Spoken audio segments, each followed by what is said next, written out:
Negara, kembali lagi bersama saya Evi Kartika dalam acara Bincang Velox. Tema kita hari ini adalah RUU BPIP Perkuat Pancasila. Seperti yang kita ketahui bahwa baru-baru ini masyarakat diramaikan terkait pro kontra RUU HIP. Kemudian pemerintah mengusulkan agar HIP diganti menjadi RUU BPIP. Untuk mengetahui tema kita lebih lanjut, saat ini sudah ada bersama dengan saya Bapak Hari Purwanto, selaku Deputi Bidang Komunikasi dan Informasi Badan Intelijen Negara. Selamat datang Bapak. Selamat datang Mbak. Ya. Kemudian juga sudah ada Profesor Dr. Ade Saptomo, selaku Dekan Fakultas Hukum Universitas Pancasila. Selamat datang Prof. Selamat datang, terima kasih. Ya, Prof Ade, sebelum masuk ke bahasan, mungkin saya mau tanya sedikit. Bagaimana pandangan Prof terkait bahasan dan polemik isu RUU HIP sebelum ini, Pak?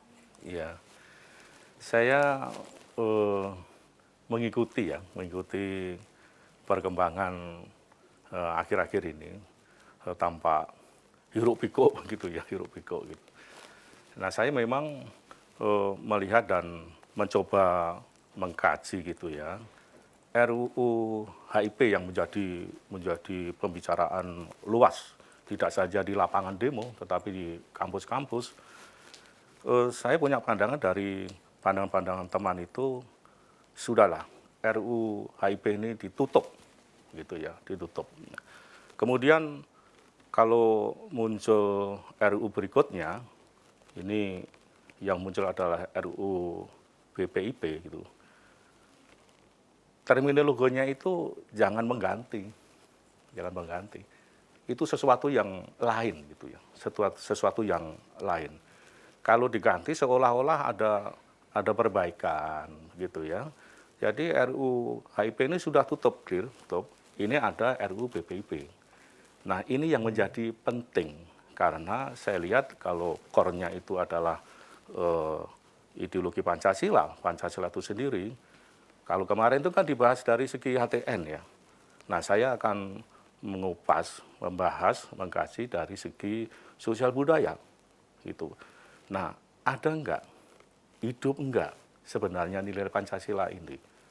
Nah, kalau itu sudah kelihatan hidup dan ada gitu, maka RUU pengganti kata media itu, kayak saya kurang sependapat pengganti. Ini sesuatu yang beda gitu ya. Nah, itulah yang mau dikemas dalam RUU BPIP agar supaya nilai-nilai yang tersebar dari Sabang sampai Merauke di satuan-satuan sosial budaya itu dihidup suburkan oleh peran BPIP itu. Ya baik Prof, kan tadi ini katanya bukan diganti, tetapi dihentikan dan dimunculkan yang baru.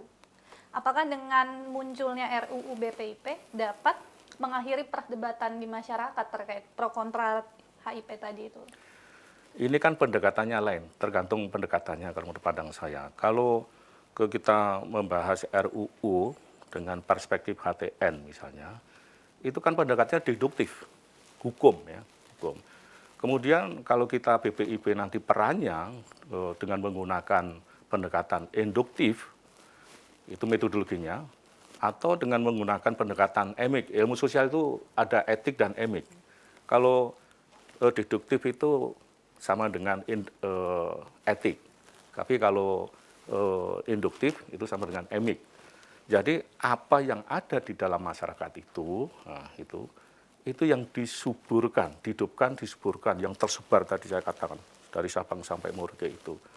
Nah, kalau saya lihat ya nilai-nilai, kita nggak bicara yang lain. Beliau-beliau yang umurnya seperti saya ini 62 atau 5 tahun sebelum saya atau 5 tahun setelah saya itu, nilai-nilai Pancasila itu tidak diatur undang-undang pun ya. Kemudian tidak diindoktrinasi pun gitu. Itu memang hidup subur dan menyelimuti kehidupan sehari-hari rakyat Indonesia itu. Sehingga itu terinternalisasi dengan sendirinya itu. Nah, seperti saya ini dan teman-teman yang seangkatan saya, Pancasila itu sudah tertanam, sudah menjadi pengetahuan. Nah, sudah terinternalisasi, tinggal mengeksternalisasi. Nah, kalau saya amati pandangan-pandangan, pemikiran-pemikiran beliau-beliau yang umurnya seperti saya ini, itu ya. Terus kemudian pilihan kata-katanya, perilakunya, tindakannya itu pada umumnya itu ekspresi dari nilai-nilai Pancasila yang sudah masuk di dalam pengetahuan yang bersangkutan itu. Nah sekarang zamannya berbeda. Nah ini yang perlu digarap gitu. Itu zaman konvensional, hidup subur, itu sudah masuk di dalam benak kita semua. Nah sekarang zamannya beda. Ini kan zaman anak-anak saya ini. Zaman teknologi informasi itu sudah menyelimuti planet ini. Nah ini harus menggunakan pendekatan yang berbeda, yaitu emik dan induktif tadi. Baik, Prof. Pak Wawan, kalau dilihat dari sisi intelijen, Pak, terkait ini munculnya BPIP, RUU BPIP ini, apakah bisa dan cukup untuk mendinginkan suasana yang kemarin setelah RUU HIP ini? Ya, setidak-tidaknya kan seperti dijelaskan oleh Prof tadi, ada beda ya. Artinya, ya itu tutup dan kemudian diganti kan, berarti sudah sama sekali tidak ada kaitan sebetulnya.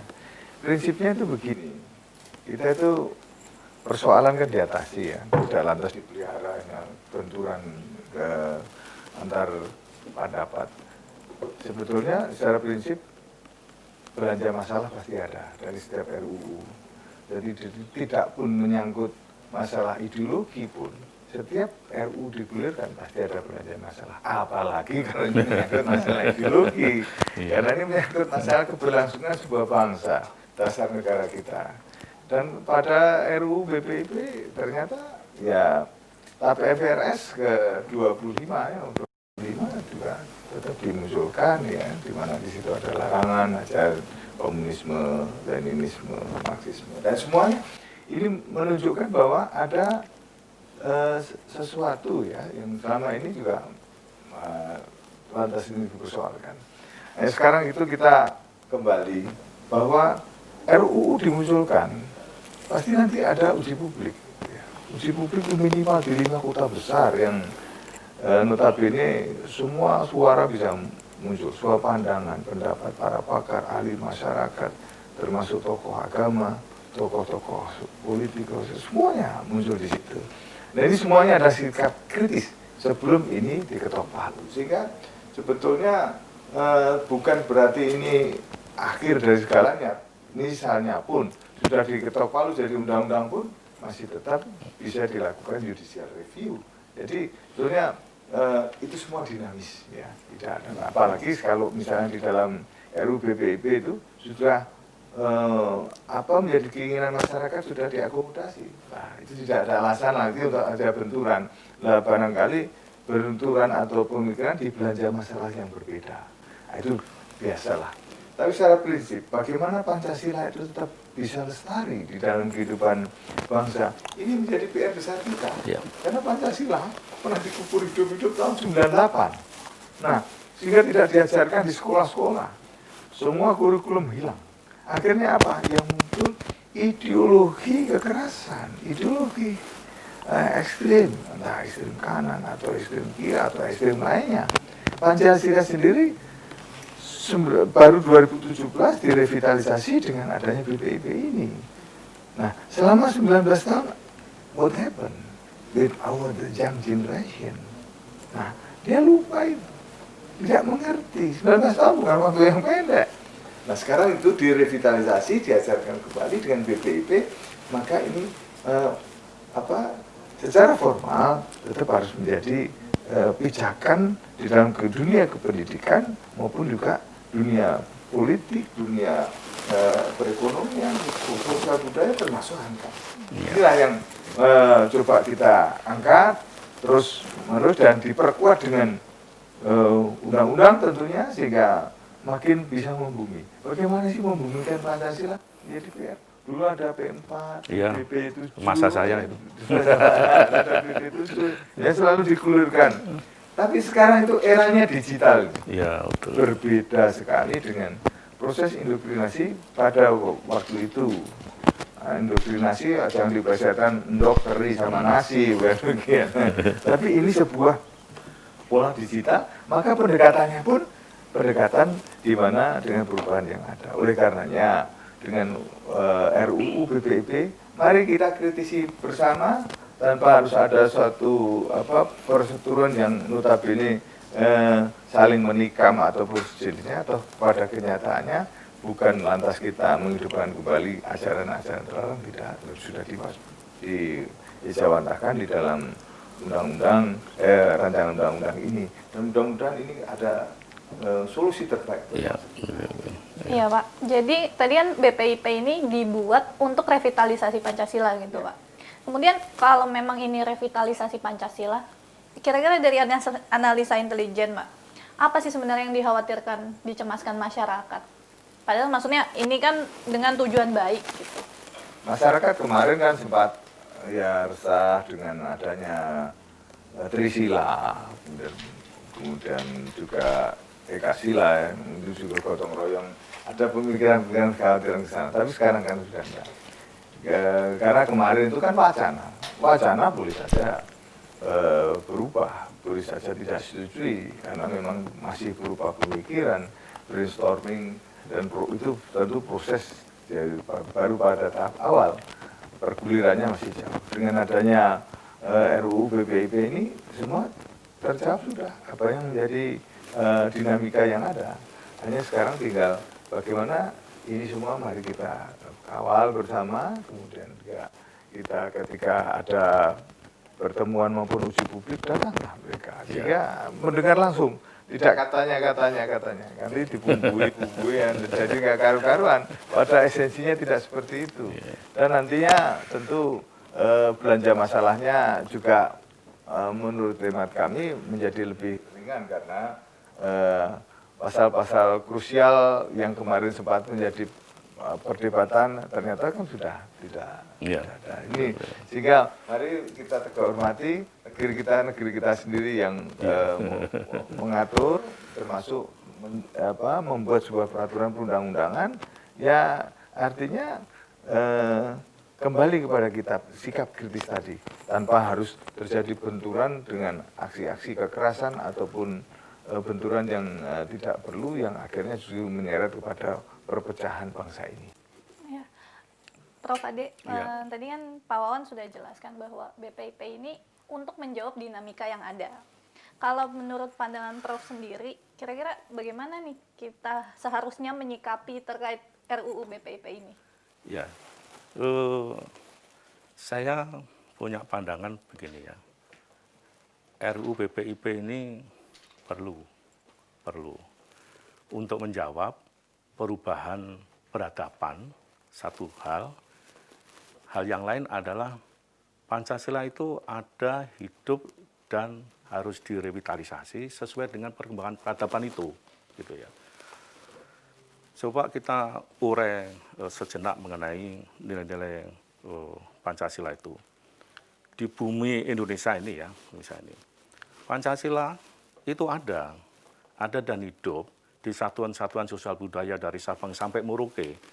Walaupun kalimat, terminologi, dan bentuk-bentuk aktivitinya berbeda, tapi setiap satuan-satuan sosial budaya itu, entah itu di tempat saudara kita Papua, kemudian Ambon, Dayak, Jawa, Sunda, Batak, Aceh, 5 sila itu ada semua. Namun pada saat yang sama sekarang, planet ini sudah dibalut oleh kemajuan digital tadi, teknologi informasi yang sedemikian cepat seperti ini. Nah, oleh karena itu menumbuh kembangkan nilai Pancasila itu harus sama setidak-tidaknya untuk mengimbangi kemajuan teknologi informasi itu. Ada 3 pendekatan yang saya ajukan. Pertama adalah tadi sudah saya sebutkan, pendekatan induktif ya, pendekatan lapangan. Ini BPIP nanti kalau sudah menjadi undang-undang, maka perangkat-perangkatnya itu menyuburkan, praktek-praktek nilai-nilai Pancasila itu di lapangan. Terus yang kedua, ini generasi sudah berbasis teknologi informasi, maka di pendidikan, di kurikulum pendidikan tadi kita singgung itu juga harus mengalami perubahan pendidikan Pancasila itu dengan memberikan contoh-contoh. Ya. Kadang kalau saya memberikan kuliah di perguruan tinggi, nilai Pancasila itu saya berikan contoh dari mahasiswa itu orang tuanya juga tokoh yang sukses. Tokoh yang sukses itu sering dilandasi oleh nilai Pancasila. Disuruh cerita, nah itu bisa menjadi contoh. Jadi bukan datang dari atas harus begini, tetapi contoh-contoh itu diangkat melalui dunia pendidikan. Nah, oleh karena itu nanti Kemendikbud juga harus aktif gitu.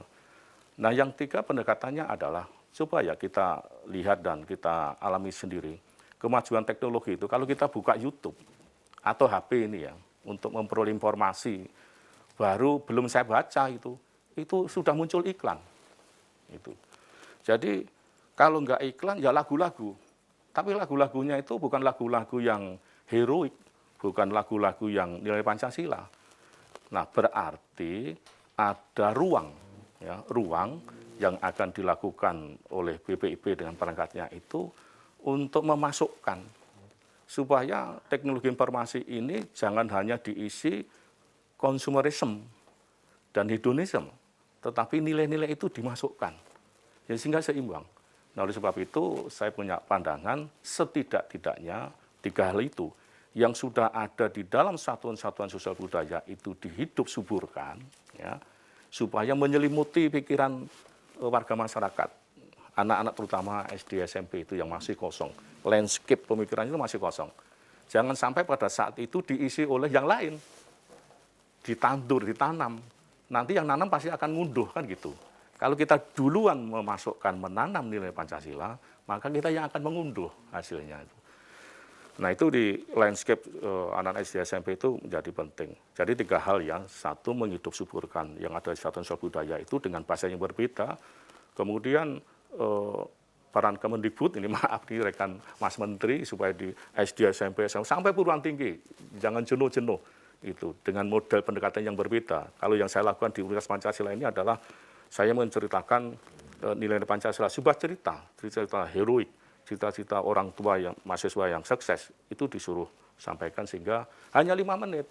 Karena masyarakat dan mahasiswa milenial ini kalau diajari lebih dari 30 menit, 40 menit sudah jenuh. Dia tuh inginnya itu singkat, ada isinya dan nyaman, senang gitu ya. Nah, itu harus dikemas, itu menjadi kreativitas dosen dan guru. Nah, yang ketiga tadi teknologi informasi ini. Ini teknologi informasi yang luas, seintens seperti ini kok isinya itu kita disuruh belanja gitu loh. Yaitu kalau enggak neko-neko isinya. Nah, ini negara loh, ini diatur oleh negara. Kemeninfo, supaya itu diatur bagaimana supaya nilai Pancasila itu masuk di situ. Misal begini loh Pak Deputi, klik itu ada lagu-lagu daerah ini. Di Ambon juga bagus itu, toleransi, kita orang bersaudara, terus kemudian ada lagu-lagu satu tetes air susu mama, gitu kan, sio mama, itu bagus juga itu. Saya yakin di daerah-daerah juga ada. Nah, itu supaya muncul di potongan-potongan itu, sehingga dari 3 pilar tadi setidaknya ya, masyarakat kita revitalisasi, kemudian melalui proses pembelajaran, pendidikan pelajaran, kemudian IT ini. Ini BPP nanti isinya seperti itu. Nah, sekarang RU-nya sendiri. Ya, ini kalau jadi undang-undang itu kan miliknya nasional gitu loh. Nasional itu segala macam elemen. Ya monggo, ini dikaji, seluruh elemen itu terlibat dengan baik, kemudian kita simpulkan pada saat tertentu. Kalau perusahaan setuju tidak setuju itu selalu ada. Sudah diketuk pun masih ada kritik, ya itu hal yang biasa ya. Justru pandangan-pandangan yang berbeda itu juga kita dengar gitu. Tetapi pandangan yang berbeda itu tidak menjadikan tertunda-tunda. Ini harus gitu. Karena memang zamannya sudah sedemikian rupa. Nanti kalau nggak segera dibentuk, ini ketinggalan gitu. Baik Prof, tadi kan kalau saya simpulkan sedikit, ini kan berarti kita butuh untuk menyuburkan yang sudah ada dan menanamkan ke generasi selanjutnya. Persis. Ya, itu kan berarti BPP ini penting. Kita butuh. Nah, kemudian, tapi kenapa harus ada RUU? Maksudnya harus ada undang-undang lagi, padahal seperti yang kita ketahui, udah ada perpresnya gitu. Gimana? Ini kan masalah penguatan ya, posisinya itu begini, kalau ada perpres, ada kepres, itu presnya ini yang yang menjadi jangan-jangan ganti presiden ganti lagi kan gitu. Jadi itu menjadi gini kan. Kalau ke perpres ini, pandangan sederhana saja. Itu kata-kata presiden itu menjadi bahasan publik ya. Ganti presiden nanti ganti lagi. Tetapi kalau undang-undang sudah milik nasional, jadi sulit udah kuat sekali. Undang-undang itu kesepakatan nasional dari segala macam elemen Sabang sampai Merauke. Jadi sulit itu. Nah oleh karena itu saya juga setuju itu diangkat menjadi undang-undang. Gitu. Baik. Pak Wawan, Ya. untuk dari Pak Wawan sendiri, prediksi ke depannya ini akan bagaimana RUU BPIP ini? Maksudnya apakah akan diterima dengan baik atau mungkin masih ada nih yang beberapa poin yang dicemaskan masyarakat? Ya, sebetulnya kecemasan itu sudah tidak beralasan karena sudah terjadi perubahan-perubahan mendasar dari apa yang selama ini dikhawatirkan. Sehingga ya kita lantas dengan demikian ya landai ya. Adapun nanti ada persoalan-persoalan baru dari pasal-pasal penerapannya di dalam penjelasan dan sebagainya. Ini kan persoalan nanti aplikasi karena mesti ada peraturan pelaksanaannya.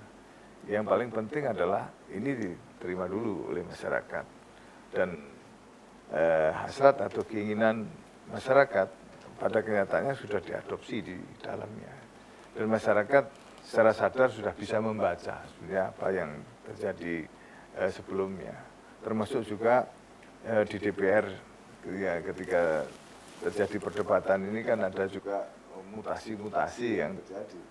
Sehingga sebetulnya ini kita semua sudah mengakomodir apa yang menjadi keinginan masyarakat. Karena prinsipnya memang sebelum diketok palu boleh dipersilahkan lah untuk ada silang pendapat apapun. Karena ini sudah terlanjur memilih alam demokrasi ya seperti ini ya. Jadi seperti itulah tarik-menarik. Iya, konsekuensinya begitu. Sehingga hal ini wajar ya. Beda pendapat itu bukan berarti lantas kita menjadi bermusuhan. Lantas tantang menantang dengan itu kan tidak. Tapi ini akan memperkaya khasanah pemikiran. Dan dalam agama pun beda pendapat itu memperkaya. Jadi tidak lantas berujung pada sebuah pertikaian panjang.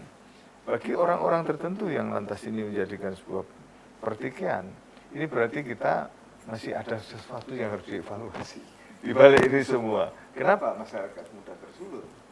Nah, kalau kita lihat dari berbagai media-media sosial yang ada, ternyata memang ada cara pandang seseorang ketika menyampaikan pendapat itu dengan polanya yang ada yang mematik kerusuhan, ada yang soft, ada juga yang a priori.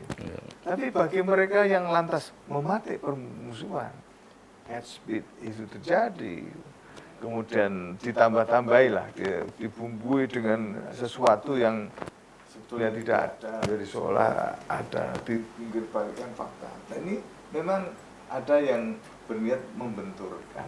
Tapi bagi masyarakat yang kita sudah bersikap dewasa, mesti akan lakukan cek, recheck, dan cross check. Nah, itulah maka kita memberikan ini patroli cyber yang dilakukan oleh Badan Intelijen Negara itu menyoroti siapa sih saudara kita yang keliru pandang. Kita berikan literasi, jawaban di media itu disampaikan. Mas, Mbak, sebetulnya bukan seperti itu yang terjadi. Ya benar seperti ini. Jika mereka tercerahkan.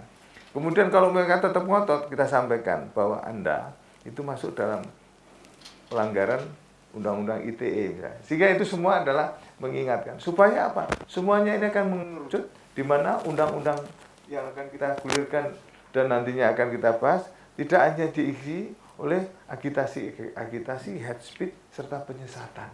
Karena rata-rata penyesatan itu terjadi tatkala di balik ini ada politik kepentingan. Nah itulah makanya kalau yang namanya kepentingan nasional kita harus bareng-bareng. Ya. Adapun nanti kalau perjuangan dari masing-masing politik praktis yang ada di partai-partai, silakan itu nanti dia bicarakan di antar fraksi. Tapi ketika kita memang harus menetapkan sebuah undang-undang di mana ini kepentingan nasional tetap ini menjadi kepentingan utama, kita harus bersatu. Adapun beda pendapat silahkan, karena itu akan memberikan pemikiran termasuk isu-isu strategik, akan tapi bukan berarti ini akan memecah belah bangsa. Gitu. Baik, Pak Wawan. Yes. Prof. Ade, ini kan Iya. pesan Pak Wawan supaya masyarakat tidak mudah tersulut Persis. dengan perbedaan-perbedaan. Iya. Kalau dari Prof sendiri, Iya. kira-kira pesan apa nih yang perlu ditekankan ke masyarakat? Iya, kalau masyarakat itu kembali ke Pancasila, semua itu jadi sejuk, gitu. Jadi di masyarakat itu ada indikasi, memang indikasi kecil ya, yang kurang paham gitu ya. Tetapi yang saya alami itu adalah Pancasila itu harmonis, sejuk, nyaman gitu loh. Apa yang tidak bisa diselesaikan dengan Pancasila? Saya lihat orang mau pergi berdoa, ya toh. Mau makan pun berdoa. Semua percaya kepada Tuhan gitu. Itu yang menjadi kehidupan sehari-hari, way of life-nya seperti itu. Kemudian juga masyarakat, kalau ada orang sakit, datang. Ada toleransi, saling maaf-maafkan, itu kan ada semua. Gitu. Kemudian rukun, guyub, gotong royong itu masih ada semua. Gitu. Ya kalau ada apa-apa kita bicarakan, gitu kan. Kalau di Jawa itu ada angka ya dihitung, nah gitu kan. Ada masalah yang dirembuk, itu kan nilai yang keempat.